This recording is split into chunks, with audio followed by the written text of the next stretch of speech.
చిన్న కట్ చేసుకొని వేసుకోండి. ఒక 2 వెల్లుల్లిపాయలు వేసుకోండి. ఇది ఓన్లీ 8 నెలల కంటే పెద్ద పిల్లలకు మాత్రమే, ఆ తక్కువ పిల్లలకి వేయద్దు.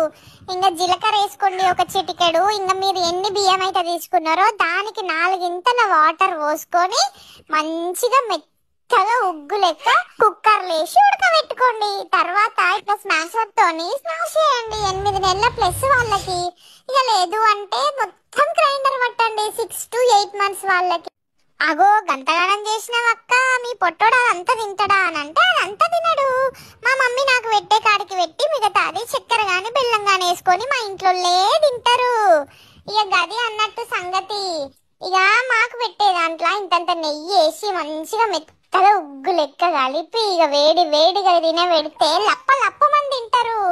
ఇక ఊకే ఫుడ్ తింటలేడు మావోడు అని మస్తు మంది అడుగుతారు.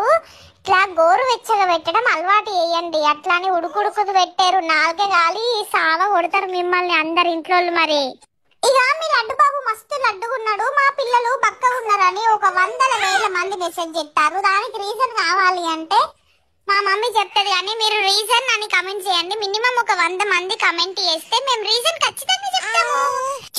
చూడండి బాగా చూడండి. జబ్బలు కనిపించేలా బనీన్లు, తొడలు కనిపించేలా నిక్కర్లు వేసుకున్నాను కదా.